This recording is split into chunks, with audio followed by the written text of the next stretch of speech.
ማድሪድ ከማንቸስተር ሲቲ የምሽቱ ሌላኛው ከባድ ሚዛን ሻምፒዮን የሚደረግ ጨዋታ ነው።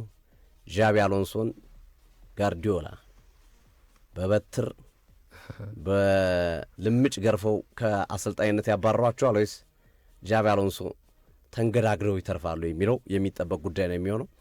ሪያል ማድሪድ ከማንቸስተር ሲቲ ሪያል ማድሪድ እንደ ከበሮ በተወጠረበት ሰዓት ላይ የሚያደርገው ጨዋታ ነው። የጨዋታ ዣቢ አሎንሶ ሰሞነኛ የሪያል ማድሪድ ብቃቱ ጥያቄ ውስጥ የገባ ነው። ባርሴሎና በጉዳት በተንኮታኮተበት ጊዜ መራቅ በሚችልበት ልክ አራቀም። እነ ራፊኒያ፣ እነ ፔድሪ፣ እነ ጋቪ፣ እነ ፍራንኪ ዲዮንግ፣ ሊቫንዶስኪ ለረጅም ጊዜ ተጎድተው በቆዩበት ጊዜያቶች ያን ድል አልተጠቀመበትም ሪያል ማድሪድ። እሱም መጠቀም ነበረበት። አሁን የሃንሲ ፍሊክ ቡድን በከፍተኛ ሁኔታ እንደ አዲስ ተገንብቷል ወይም መጥቷል። ጉዳቱ የነበሩ ተጫዋቾች በተለይ የፔድሪ መምጣት አማካኙ እንዴት እንዳስተካከለው ያለፉትን 3-4 ጨዋታ መመልከት ነው። ፔድሪ ወደ ሜዳ ከተመለሰ በኋላ ያረጋቸው። በነገራችን ላይ ካምፕኑ ላይ ባርሴሎና ባረጋቸው አራቱንም ጨዋታዎች አሸንፏል። ካምፕኑ ላይ ጥሩ ጅምር ነው። ራሳቸው አዲሱ ስቴዲየም ነው፣ አዲስ የተገነባ ስቴዲየም ነው። ጥሩ ነው። ግን እንደዚህ ውጤት እኔ ዋነኛው ምክንያቱ ብዬ የማስበው የተጫዋቾች ከጉዳት መዳን ነው። ራፊኒያ መጥቶለታል፣ ፔድሪ መጥቶላቸዋል። ማነው ሊቫንዶስኪ ለረጅም ጊዜ ጉዳት ላይ ነበረ፣ እሱ ተነስቷል፣ ዴብዙ ጨመረላቸው። ላሚን ያማል ጥሩ በማይሆንበት ጨዋታ ላይ እነ ኦልሞ ጎል አስቆጥሮ እነ ራሽፎርድ እነ ፌራን ቶሬስ ሃትሪክ ሰርቶ ይወጣሉ። ስለዚህ ይሄ በትልቁ ልዩነት የፈጠረ ጉዳይ ይመስላል እና የእነዚህ ተጫዋቾች መምጣት ኦቬስ ነው። ከዚህ በኋላ የባርሴሎናን ጭራ መያዝ አስቸጋሪ ነው። ተመሳሳይ ነገር ካልገጠመው በስተቀር ጉዳት ካልመጣበት በስተቀር አስቸጋሪ እንደመሆን ይረዳሉ የሪያል ማድሪድ አመራሮች እና አትሌቲክ ቢልባኦ ጋር በነበራቸው ጨዋታ ላይ ዣቢ አሎንሶን ሊያሰናብቱ እንደሚችሉ ተገምቶ ነበር ቢሸነፍ በሳን ማሜስ። ግን የሳን ማሜዙን ፍልሚያ ሪያል ማድሪዶች አሳምነው ነው ያሸነፉት ጭምር ያንን ጨዋታ። ያንን በማሸነፋቸው ቆየ ለውጥ የለም። አሁን እነ ኤልቼ ነጥብ ያስጥሉታል፣ እነ ሴልታ ቪጎ ይዘፍኑበታል፣ ያሸንፉታል። እንደገና ህመሙ ቀጠለ እና የሪያል ማድሪድ አመራሮች ከሴልታ ቪጎ ሽንፈት በኋላ አትሌቲኮ ቢልባኦ ጨዋታ ላይ ሊወስኑ የነበሩትን ውሳኔ እንደገና እናጤነው አሉ እና ተሰብስበው ማርካ እንደዘገበው ከሆነ ተነጋገሩ። የመጨረሻ እድል ብለው ይህንን ጨዋታ አንስተው ከማንቸስተር ሲቲ ጋር የሚደረገው ጨዋታ የሻምፒዮንስ ሊግ ጉዟችንም ካልቀና የላሊጋው መሪነታችን እስከ 4 ነጥብ ድረስ አስፍተነው የነበረው ልዩነትን ማስቀጠል ካልቻል ከዣቢ አሎንሶ ጋር መቀጠል ዋጋ ያስከፍላል የሚል እምነት ይዟል። እሱ ብቻ ሳይሆን ኢቭን ማን ይተካው በሚልም የትኛው አሰልጣኝ ይተካቸው በሚልም ንግግር ጀምረዋል። ዚዳንን እያሰቡ ነው። ዚዳን እሺ የሚል አይመስለኝም። ከ2026 የዓለም ዋንጫ በኋላ ፈረንሳይ መያዝ ነው የሚፈልገው። ፈረንሳይና ፈረንሳይ ነው እሱ ቅር። እንደዚሁም ሌላኛው በትልቁ እየተነሱ የሚገኙት ጀርገን ክሎፕ ናቸው። ሁለቱ አሰልጣኞች በትልቁ ይነሳሉ። ጆዜም አልፎ አልፎ ይነሳል። እሳቸው ግን ውሸት ነው እንደዚህ አይነት ነገር ውስጥ የለውበትም ብለዋል ዛሬም በሰጡት ጋዜጣዊ መግለጫ ላይ። ስለዚህ ከዚህ አንጻር የዣቢ አሎንሶ ጉዳይ ሞረለስ ያበቃለት ይመስላል። ይሄ መሆኑ ብቻ ሳይሆን አንዳንዴ ነገር ሲመጣ እንዴ ነው የተደራራቢነት መጠኑ ከፍ ብሎባቸዋል። ምባፔ በዛሬው ጨዋታ ላይ አይደርስም ተብሎ ያዝ ዲን ሂውሴን ተከላካዩ፣ ኢደር ሚሊታው፣ ዴቪድ አላባ፣ ፌርላን ሜንዲ፣ ትሬንት አሌክዛንደር አርኖልድ፣ ዳኒ ካርባሃል፣ ካማቪንጋ እነዚህ ሁሉ ተጫዋቾች የሉ። ይባስ ብሎ በዛሬው ጨዋታ ላይ አስገዳጅ ስለሆነ አንቶኒዮ ሮዲገርና ጁዲ ቤሊንጋም ከነጉዳታቸው በመርፌ ነው የሚገቡት። በጣም ከመጀገራቸው የተነሳ የማል ተከላካዩን ራውን አሴንሲዮን ዛሬ በቀይ መስመር ተከላካይነት ይጠቀሙበታል ተብሎ ይጠበቃል። ካማቪንጋ ስለሌለ እሱ ቦታ ላይ ቫልቨርዴ እንዲገባ ማለት ነው። በቃ ሪያል ማድሪድ ይሁን ነው የምትለው የዛሬውን ጨዋታ ፈጣሪ ያግዘው የምትለው እንጂ ሁሉ ነገር የጠመመበት ይመስላል። በዛ ላይ ማን ነው የሚገጥማቸው? ጋርዲዮላና ማድሪድ ምንድን ናቸው? እሳትና ጭድ ናቸው። ጋርዲዮላ ማድሪድን ማየት የማይፈልጉ አይነት ሰው ናቸው። እሳቸው ራሳቸው ካታላናዊ ነኝ ብለው ነው የሚያስቡት። የባርሴሎና ሰው ነኝ ብለው ነው የሚያስቡት። የተጣሉት ከባርሴሎና ቦርድ ጋር እንጂ ከባርሴሎና ደጋፊዎች ጋር አይደለም። ባርሴሎናንም ሲለቁ ለዛውም በራሳቸው ፍላጎት ነው በአብዛኛው እና የባርሴሎና ደጋፊዎች ማስደሰት ይፈልጋሉ። ማድሪድን ማሸነፍ ሉዊስ ኤንሪኬ በአንድ ወቅት የተናገሩን ነበር። በዚህ ሰዓት ከየትኛውም ቡድን በላይ ማድሪድን ማሸነፍ ነው የሚያስደስተኝ ብሏል። ያው ይታወቃል፣ ስሜቱ ከፍ ያለ ነው።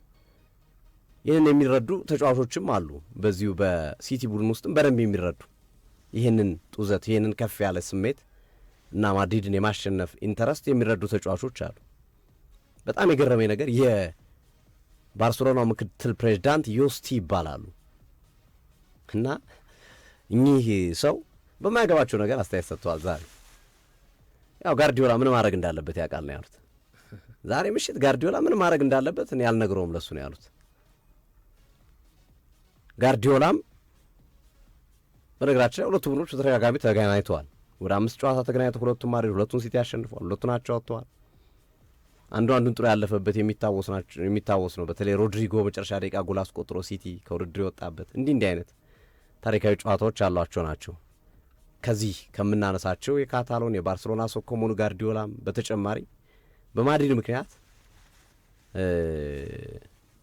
ሲቲ ከዚህ ውድድር ሲወጣ ተመልክተናል።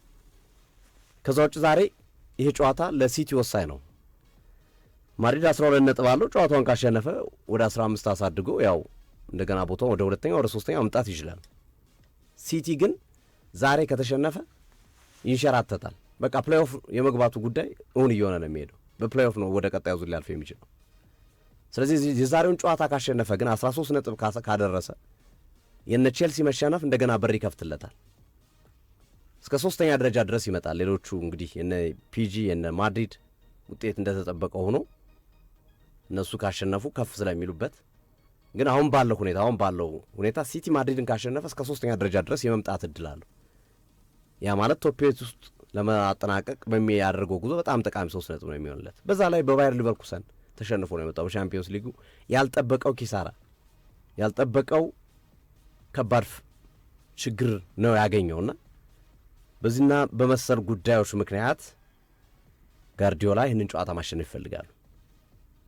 ማድሪድ ደግሞ ውጥንቅጥ ውስጥ ነው ያለው እና የዣቢ አሎንሶን ደብዳቤ ማህተም የሚመቱት ሌሎች ሰዎች ቢሆኑ ወይም የሚያጸድቁት ሌሎች ሰዎች ቢሆኑ ግን በሐሳብ ደረጃ ዛሬ ጋርዲዮላ ካሸነፉ ማድሪድን ዣቢ አሎንሶን ያሰናበቱት ጋርዲዮላ ናቸው ነው ሊባል የሚችለው።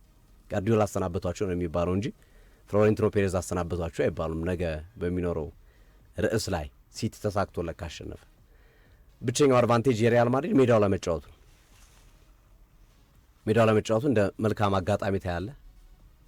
ከዛ ውጭ ግን ቡድኑ ተፈረካክሷል። ሲኒየር ተጫዋቾች ግማሹ የዣቢ አሎንሶ ደጋፊ ነው፣ ግማሹ ይባረሩ የሚል ሀሳብ ነው ያለው። ተከፋፍሯል። እኩል ለኩል በሚባል ደረጃ እንደውም ከዛ በላይም ሊሆን ይችላል። እነ ቪኒሲየስ ጁኒየር እነ ካማቪንጋ ያኮረፉ ናቸው። ፌርላን ሜንዲ፣ ሮድሪጎ፣ ኢንድሪክ ብራዚሎቹ እንዳለ አኩርፈዋል። በተቃራኒው ከሲኒየር ተጫዋቾች መካከል ክሊያን ምባፔ፣ ቤሊንጋም ከሁለቱም ነው፣ መሀል ሰፋሪ ነው። በቃ እሱን እየደገፈ ያለው ሞሮለስ ክሊያን ምባፔ፣ ቲቦ ኮርቱዋ እና መሰል ተጫዋቾች ናቸው። ኢቭን ኦሬል ቹዋሜኒ እና ካማቪንጋ ሀፋፍ ናቸው። ግማሽ ግማሽ ሁኖ ነው ወይም ቢባረርም የማይጠሉ ቢቀጥልም የማይጠሉ አይነት ተጫዋቾች ናቸው። እነ ቤሊንጋም እነ ኦሬል ቹዋሜኒ እና መሰል ተጫዋቾች ቫልቨርዴን ጨምሮ እነ ቪኒሲየስ ጁኒየር እና የአብዛኛው ተጫዋቾች ስሜት እንዲባረር ነው። በተለይ ሲኒየር ተጫዋቾቹ ከወጣቱ ተጫዋቾቹ ደግሞ አርዳ ጉለር ብቻና ከታችኛው ቡድን ያመጣው ጋርሻ እንደዚህ አይነት ተጫዋቾች ናቸው የእሱን መቆየት የሚፈልጉትና በጣም ከባድ ሁኔታ ውስጥ ያለና የዣቢ አሎንሶ ስንብት የሚቀር አይመስልም። የዛሬው ጨዋታ በጣም ከባድ ከመሆኑ ከጠቀስኳቸው ሁኔታዎች አንጻር ቡድኑ ውስጥ ያለው መፈረካከስ፣ የሳይኮሎጂ ችግር፣ የቡድኑ የጉዳት ዜናዎች መበርከት አስበው። ምባፔን አጠ ቤሊንግሃም በመቶ አይደለም ብቃቱን የምታገኘው። ሮዲገርም በተመሳሳይ አታገኙ። እነ አርኖልድ እነ ዳኒ ካርቫል ካለ እውነተኛ ወይም ደግሞ ካለ ተፈጥሯዊ የቀይ መስመር ተከላካይ ገብተህ እነ ሪያን ቸርኬን ነው የምታገኛቸው፣ እነ ዶኩን ነው የምታገኛቸው፣ እነ ሃላንድን ነው የምታገኛቸው። እንዴት ይቋቋሙታል? በጣም አስቸጋሪ ነው። ሲቲ ዛሬ የአሸናፊውን ቡድን ይዞ እንደሚገባ ነው የሚጠበቀው። ዛሬ ወሳኝ ጨዋታ ከመሆኑ ጋር ተያይዞ በፕሪሚየር ሊጉ የሚጠቀመውን የነ ጋቫርዲዮል የነ ሮቢን ዲያስ የነ ማቲያስ ኑኔዝ ጥምረት የሚቀጥል ነው የሚሆነው። በዛሬው ጨዋታ ላይ የነ ኦራይሊ መሀል ላይ ፊልፎደን፣ ኒኮ ጎንዛሌዝ፣ ራያን ቸርኬ ከፊት እነ ዶኩ እነ ኤርሊንግ ብራውት ሃላንድ ያሉበት ይሄ በቃ ወሳኝ ብሎ አሁን የመረጡት ቡድን በርናንዶ ሲልቫን ጨምሮ የሚቀጥል ይመስላል። ሁሉም ጥሩ ብቃት ላይ ነው የሚገኙት። ከጊዜ ጊዜ ስነ ልቦናቸው ከፍ እያለ ነው። የማሸነፍ አቅማቸው እያደገ ነው። ተጫዋቾች ጎል እያስቆጠሩ ነው፣ አሲስት እያደረጉ ነው። ከሃላንድ ላይ የማስቆጠር ኃላፊነትን እየተቀበሉ ወይም ኃላፊነቱን እያነሱለት ያሉበት ሂደት አለ እና ከዚህ አንጻር ለሲቲ እድሉ ቢሰጠው ወይም ሲቲ ያሸንፋል የሚል ቅድመ ግምት ቢሰጠው ሐሰት አይሆንም፣ ወይም ግምቱ ልክ አይደለም ሊባል አይችልም። ግን ደግሞ ማድሪድ ነው። ሻምፒዮንስ ሊግ ማድሪድ የምታምነው ቡድን አይደለም። የምታምነው ቡድን አለመሆኑን ተከትሎ እንግዲህ ጃቪ አሎንሶን የማዳን አቅም አላቸው የተጫዋቾቹ። የምናየው ነው እንግዲህ ጨዋታ ላይ የምናየው ነው። ትናንት ሊቨርፑል ከሳላ ጋር አርነ ስሎት ግጭት ከገቡ በኋላ ግልጽ በሆነ መንገድ ተጫዋቾቹ በብዛት የአርነ ስሎትን መቆየት እንደሚፈልጉ የሚያሳይ ፐርፎርማንስ አሳይቷል አይደል ከሰሞነኛ ጨዋታቸው አንጻር። ስለዚህ ዛሬም ጃቪ አሎንሶ እንዲቆይላቸው አብዛኞቹ ተጫዋቾች የሚፈልጉ ከሆነ ያንን ያደርጋሉ ተብሎ ይጠበቃል። ግን ዛሬ እንደ አጋጣሚ ሆኖ ደግሞ የጃቪ አሎንሶን መሰናበት የሚፈልጉ ተጫዋቾች በስፋት የሚገኙበት ጨዋታ እንደሚያከናውኑ የሚጠበቅ ነው የሚሆነው። አሉቲ ባንተ በኩል ነው ያው ራሱ ፔፕ ጋርዲዮላ ገልጾታል ብዬ አስባለሁ። ከዚህ ጨዋታ ፊት የሰጠው አንድ አስተያየት ገላጭ ነው ብዬ አስባለሁ። እንደ ሪያል ማድሪድ እና እንደ ባርሴሎና ያሉ ክለቦችን ስታሰለጥን ጫናው ከፍተኛ ነው እና እኔ ባለፈው አመት ሪያል ማድሪድ በሆን ኖሮ ሰናበት ነበር ብሏል። ቃል በቃል የተናገረው ነገር ማለት ነው ፔፕ ጋርዲዮላ ከዚህ ጨዋታ ፊት የሰጠው አስተያየት። ይሄ ማለት ያለፈው አመት የማንቸስተር ሲቲ ብቃት ደካማ እንደነበር ይታወቃል። ሶ ከዛ አኳያ እንደ ሪያል ማድሪድና እንደ ባርሴሎና ያሉ ክለቦች ላይ በጣም ጫናው ከፍተኛ ነው። ቢሆንም ግን ያው ድጋፉን ለጃቪ አሎንሶ አሳልፎ ሰጥቷል። ግን የተናገረው ነገር ምንድነው? በቃ ትዕግስት የለም። በተለይ ስፔሻሊ ሪያል ማድሪድ ስትሆን ወይም ማንቸስተር ዩናይትድ ስትሆን ቶለሬት አሰልጣኞችን አታደርግም። ትንሽ ነጥቦች ሲጠፉ ወዲያው ወደ ስንብት ነው የሚሄዱትና የነ ዴል ቦስኬን እኮ የሪያል ማድሪድ ቆይታ እናስታውሳለን እኮ ተጠባባቂ ወንበር ላይ ቁጭ ሲሉ ግርማ ሞገስ የላቸውም፣ አያምሩም፣ አይስቡም በሚል እንደተሰናበቱ እናስታውሳለን በፍሎሬንቲኖ ፔሬዝ አማካኝነት። እና አንዳንዴ የክለብ ብራንዲንግ ቫሪ ያደርጋል። አሁን አርኔ ስሎት የተሰጣቸው ትዕግስት ለዣቪ አሎንሶ ተሰጥቷል ወይ ብለህ እንድጠይቅ ያደርግሃል የፔፕ ጋርዲዮላ ሀሳብ። ምክንያቱም እኔ ላስት ይር የሪያል ማድሪድ አሰልጣኝ በሆን ኖሮ ተሰናብቼ ነበር የሚል ሀሳባቸውን አጋርተዋል። ዛሬ በጣም በጉዳት የታመሰውን ሪያል ማድሪድ ነው የሚገጥሙት። ጉዳቶች በጣም አይለዋል፣ ከፍ ብለዋል በሎስ ብላንኮቹ ቤት። እንግዲህ በቻምፒየንስ ሊጉ መድረክ ለ15ኛ ጊዜ የሚደረግ የእርስ በርስ ግንኙነት ይሆናል ተብሎ ይጠበቃል። ግን አንድ ኤክስ ላይ ወይም በድሮ መጠሪያው ትዊተር ላይ የተመለከቱት አንድ ጽሁፍ ምን ይላል? በተለይ በሪያል ማድሪድ ቤት ያለው የስፔናዊ ተጫዋቾች ቁጥር በዋናነት ይልና የዳኒ ካርቫሃል ጉዳት ለዣቪ አሎንሶ የሚሰጠውን የሜዳ ላይ ግልጋሎትም ፕላስ የመልበሻ ቤት መቆጣጠርንም ፕላስ የተጫዋቾችንም አንድነት ቀንሷል። አሁን ስትመለከተው የሪያል ማድሪድን የስታርቲንግ ላይን አፕ ወይም ስኳድ ስትመለከተው በአብዛኛው የተለያዩ ኔሽን ወይም ዜግነት ያላቸው ተጫዋቾች ነው ያሉት። እንግሊዝ፣ ብራዚል እንደውም ብራዚል ከፍ ይላል፣ ፈረንሳይ እና ስፔናዊ ተጫዋቾች ብዙም የሉም። አሁን ባርሴሎና ስትመለከት የስፔን ዘር ያላቸው አሉ፣ ብዙ ናቸው። ራሱ የቡድን ቁልፎች የምጠቅሳቸው አሉ፣ የነ ካቪ የነ ፔድሪ በቃ ተሰሚነት ያላቸው ተጫዋቾች አሉ በመሎሻ ቤት ውስጥ። በቃ ከሌ ነዋ፣ ዣቪ ነዋ፣ ኢኔስታ ነዋ እንደሚባለው አሁንም ጋቪ ነዋ፣ ፔድሪ ነዋ የሚል አይነት ድምጽ ያላቸው ሞራሉን የመልበሻ ቤቱ ሞራሉን መጠበቅ የሚችሉ ተጫዋቾች አሏቸው በስፔናዊ ረገድ። እርግጥ ሃንሲ ፊሊክ ከዚህ ከስፔናዊ ጋር ከዜግነት ጋር ባይገናኝም ግን አሁን አሎንሶ ላይ ስፔናዊ ስለሆነ እንዲህ አይነት ጠባቂ በተቸገረ ሰዓት እሱ የሚደግፍ የሚያስተባብርለት አንድ የሚያደርግ ተጫዋች የለውም የሚል አንድ አምድ ደግሞ አይቻለሁ በትዊተር በድሮ መጠሪያው በአሁኑ ኤክስ መጠሪያው እና ዛሬ እኔ አቻ ራሱ ቢሰጡት ደስ ይለኛል። ምክንያቱም ማለት በአቻ ውስጥ ርህራሄ ቢሰጡት ጥሩ ነው ብዬ አስብ። ምክንያቱም ከቤስት 11 ያሉ ተጫዋቾች ቁጥር በጣም አናሳ ናቸው እና ቢያንስ አቻ ወጥቶ ራሱ ይህንን ጨዋታ ቢያልፉት ቢታገሱት የሚል እሳቤ አለኝ። ግን እዚህ ጨዋታ ላይ ለመወሰን የተገደሉት ማንቸስተር ሪያል ማድሪዶች በተለይ በላሊጋው የአሎንሶ ቡድን ያንጠባጠበ የመጣው ነጥብ በጣም ብዙ ነው። ከሪዮ ቫካኖ ጋር በሴልታ ፊጎ በና ኤሊቼ ያደረጋቸው ነገሮች ፕላስ ከማርካ ባስነበበው ጽሁፍ ምንድነው ሪያል ማድሪድ ቢልባኦን ካሸነፈ በኋላ ለተጫዋቾች የተሰጠው የሁለት ቀን እረፍት ምንድነው ትርጉሙ ብለዋል። የሪያል ማድሪድ ባለስልጣን ስብሰባቸው ላይ አሸነፉ፣ ኦኬ ሶ ለምን ሁለት ቀን እረፍት ሰጣቸው? ይሄ አልተዋጠልንም አብራራልን ባሉበት ማግስት ደግሞ በሴልታ ቪጎ ሽንፈትን አስተናገደ፣ ለዛውም በሜዳው እና በባየር ሊቨርኩሰን ቤት ዣቪ አሎንሶ የነበረው ተሰሚነት የነበረው የመልበሻ ቤት መቆጣጠር አንድነት እና የሪያል ማድሪድ በአሁኑ ሰዓት ያለው ተጫዋቾችን ሃንድል የሚያደርግበት መንገድ ተሰሚነቱ ፍጹም የተለያየ። በጣም ኤጎስቲክ የሆኑ ተጫዋቾች በሪያል ማድሪድ ቤት አሉ። ከፍተኛ ክፍያ የሚከፈላቸው ዝነኞች፣ እኔ አደርጋለሁ እኔ እበልጣለሁ የሚል አይነት ስሜት ተንሰራፍቷል በሪያል ማድሪድ ቤት። ይሄ መልበሻ ቤቱን ከፍሎታል ለተለያዩ ግሩፖች ጎራዎች እንዲከፈሉ ቅርንጫፎችን እንዲያበቅሉ አድርጓል እና ባየር ሊቨርኩሰን በቡንደስሊጋው የዲኤፍቢ ፖካል ካፕን ላይ የነበረው ውጤት ስትመለከት እስከ አትላንታው የዩሮፓ ሊግ ሽንፈት ድረስ የነበረው አንድነት በጣም ጥሩ ነበር።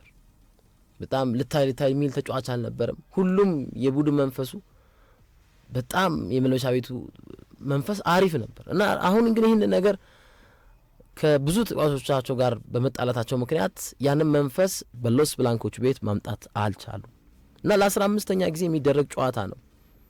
እንደውም ትልልቅ የሚባሉ መገናኛ ብዙሃን ዘ ስቱደንት ቨርስስ ዘ ቲቸር የሚል አይነት አምድ ሰጥተውታል እዚህ ጨዋታ ላይ። ምክንያቱም ፔፕ ጋርዲዮላ በባየር ሙኒክ ቤት ባርሴሎናን ለቀው በባየር ሙኒክ ቤት በቆዩባቸው አመታት ዣቪ አሎንሶን አሰልጥነውታል እና ያሰለጠኑትን ተጫዋች ዛሬ የሚገጥሙበት መርሃ ግብር ይሆናል ማለት ነው እና እንደውም ጋርዲዮላ በዚህ ቆይታቸው በባቫሪያኑ ቤት ቆይታቸው ወደ 79 ጨዋታዎችን አሎንሶን መርተዋል። አሎንሶን በዚህ 79 ጨዋታዎች ውስጥ 58 ጨዋታ ማሸነፍ፣ 12 አቻ፣ 9 ሽንፈቶችን በፔፕ ስር አስተናግደዋል። ዛሬ ለመጀመሪያ ጊዜ ነው በተለያዩ ኃላፊነት ሆነው ጨዋታቸውን የሚያደርጉት። ባለፈውም በዚህ ፕሮግራም ላይ አንስቼዋለሁ። አሁን ዘመኑ ሺፍቲንግ ላይ ነው። በተለያዩ ነገሮች ሜንስትሪም ሚዲያዎች ወደ ቲክታክ ወደ ዩቲዩብ ድሮ እነ ቤካም በታኬታ ሲወረበረባቸው እነ ሮኒ በነ ሰር አሌክዛንደር ቻትማን ፈርጉሰን የሚሰጥባቸው አስተያየት ቁጣዎች አሰልጣኝ የበላይ እንደነበር የምናስታውስበት ጊዜ ነበር። ናውዴይስ ግን ይሄ ነገር ተገላቢጦሽ ሆኗል። ተጫዋቾች ተሰሚነት ያላቸው፣ አሰልጣኞች በአንጻሩ ድምጻቸው የሚዋጥበት በውስነታቸው ዝቅ የሚልበት ሆኗል። ከክፍያ ከተለያዩ አኳዮች በተለያዩ ሊጎች ስትመለከት እና አሁን ፔፕ ማነው አሁን እንደ ፔፕ ያሉ እንደ ሞሪኒዮ ያሉ አሰልጣኞች አሉ። በድሮም ጊዜ ነበሩ፣ ግን አሁንም በጣም ኤክስፔሪየንስ ሊሆኑ ግን ለአዲስ አሰልጣኝ መጪዎች የተጫዋቾችና የአሰልጣኞችን መከባበር ስትመለከት አሁን በጣም ጥያቄ ምልክት ትመለከታል። የነ ሳንቾን የነ ጋርናቾን ማስታወስ ይችላል። አሁንም በነ ቪኒ ጁኒየር ትላንትናም ጆ ጎሜዝ እኔ ነው የምወጣው እኔ ነው የምቀይረኝ እስከ ማለት ድረስ ምደርስበት ጊዜ ዘመኑ ሪሼፍል አድርጓል። የአሰልጣኝ ጊዜ የአሰልጣኝ ትእዛዝ የሚከበርበት ጊዜ ሳይሆን አሁን ወደ ተጫዋች ያጋደለ ይመስላል በአብዛኛው፣ ሙሉ ለሙሉ በአብዛኛውና ይሄ እንግዲህ በምሽቱ ጨዋታ በጣም የሚጠበቅ መርሃ ግብር ይሆናል። ምን የመለከተው ጨዋታ ይሄንን ነው። እኔ የክለብ ብሩዥና አርሰናል ጨዋታ አልመለከትም። ዛሬ የሲቲና የሪያል ማድሪድን ጨዋታ ነው። ከጨዋታው ክብደት አኳያ ግን እንደ ደጋፊ ደግሞ የአርሰናል ደጋፊዎች ቡድናቸው በየትኛውም መንገድ እርከን ቢጫወት መመልከት አለባቸው ብዬ አስባለሁ። ግን ይሄ እንግዲህ ቆንጆ ጨዋታ ይሆናል ብዬ አስባለሁ። ማንቸስተር ሲቲ በባየር ሌቨርኩሰን የተሸነፈበት የባለፈው ጨዋታ ዛሬ ጨው ለራስ ስትል ጣፍት የሚለውን ጨዋታ እንዲጫወት ያደርገዋል ብዬ አስባለሁ። ትናንት የተጫወቱ ክለቦችን ውጤት ተመልክቶም ወደ ሜዳ መግባቱ ጥሩ ነው ብዬ አስባለሁ። ግን ሲቲም በችግር ውስጥ ነው ያለው። ምናልባት የሲቲን ክፍተቶች፣ የሲቲን ረጃጅም ኳሶች የሪያል ማድሪድ ተከላካዮች፣ የተከላካይ አማካኞች ማቆም የሚችሉ ከሆነ ቢያንስ ከዚህ ጨዋታ ሪያል ማድሪድ 1 ነጥብ ያገኛል ብዬ አስባለሁ። ግን አንዳንዴ በቃ እንዳልኩ የክለብ ብራንዲንግ ቫሪ የሚያደርግበት አሁን በላሊጋው 4 ነጥብ ልዩነት ነው፣ ገና ነው 4 ነጥብ ልዩነት። አሁን እንደ ሊቨርፑልና አርሰናል እንዳለው ጋፕ አይደለም በሪያል ማድሪድና በባርሴሎና መካከል ያለው የነጥብ ልዩነት። በቻምፒየንስ ሊግ ላይም ወደታች ዝቅ አላሉ፣ ነጥባቸው ጥሩ ነው። ግን በቃ በአንዳንድ ክለቦች የተለመደ ባህል አለ፣ ማሸነፍ ድል ሁልጊዜ መሳካት ያለበት ነገር ነው ብለው ያምናሉ። እና አሁን አሰልጣኝም የለም እንኳ ዓለም ላይ እኮ ተመናምኗል አሰልጣኝ ማን ይመጣል። እንደውም ትላንትና ኢንተር ሚላን ቢያሸንፍ ኖሮ የዣቪ አሎንሶም ስም ከሪያል ማድሪድ ጋር ሲያያዝ የተመለከትንበት አጋጣሚ አለ። እንግዲህ ኪሊያን ምባፔ ምናልባት ከነ ጉዳቱም ሊገባ ይችላል። ዛሬ አንዳንድ ጽሁፎችን ስትመለከተው ከነ ጉዳቱ የአጥንት መሰንጠቅ ጣቱ ላይ ያጋጠመው የሚሉ ዘገባዎች ወጥቷል። ስለዚህ አሰልጣኝ ዣቪ አሎንሶን ለመታደግ ዛሬ እነ ሩድሪገር እነ ቤሊንግሃም እነ ኪሊያን ምባፔ ከነ ጉዳታቸው ይጫወታሉ። ይሄ በጣም ጋምብሊንግ ነው። ለተጨማሪ ጉዳትም ከሜዳ ሊያርቅ ይችላል። በእርግጥ እንደ እንግሊዝ ኳስ የስፔን ኳስ የፌስቲቭ ፔሪድ ጨዋታ የለውም፣ ጋፕ ያገኛሉ የተወሰነ ሪከቨሪ ታይም። ግን ለሪያል ማድሪድ ዛሬ በጣም ወሳኝና ወሳኝ ድል ነው። የሰሞኑ ነጥብ መጣል ነው እዚህ ጨዋታ ላይ ርዕስ እንዲሆን ያደረገው ብዬ አስባለሁ። የነ ሴልታ ቪጎ የነ ኤሊቼ የነ ሬዮ ቫልካኖ ነጥብ መጣል ተከማችቶ ተንከባሎ መጣና ዛሬ ላይ ማንቸስተር ሲቲ ላይ ሆነ እንጂ ዛሬው ጨዋታ ላይ እኔ በደንብ የሆነ ኮምፕሮማይዝ ማድረግ አለብህ። ቤስት ውስጥ ማን ይሰለፍ ማን አይሰለፍ የሚለው ነገር ስትመለከተው በጣም በጉዳት ተመናምኗል ሪያል ማድሪድ እና ያ ችግር ያለፈው የባክፋየር ስላደረገን የላሊጋው መጥፎ ደካማ ውጤቶች አሁን ተንከባሎ ዛሬ ስለመጣ ይመስለኛል። እንግዲህ እኔ ትዕግስት ቢሰጥ ደስ ይለኛል። አንዳንዴ ወጣት አሰልጣኞች መታገስ አለብህ። አሁን አርቴታ ትዕግስት ስለተሰጠዋል ኦልሞስት 7ኛ ዓመት ማድሪድ ላይ ያገባኛል፣ ግን ገና ነው። ያን አራቁም ነው ማድሪድ ትልቁ ነገር ምንድነው? ጋላክቲኮ ይሰበስባል፣ የምትፈልገውን ነገር ያሟላል፣ ግን የምትፈልገውን ነገር እንድትሰጥ ይፈልጋል። ስለዚህ ዲሌቨር ካላረክ በምትፈልገው ምባፔን የመሰለ ተጫዋች ይዘ ላሊጋውን ካልበላ ቪኒሲየስ ጁኒየርን የመሰለ ቤሊንግሃምን የመሰለ ተጫዋች ይዘ ላሊጋውን እንኳን ማንሳት ካልቻል ከባድ ይመስላልና እሱ ለማለት ነው።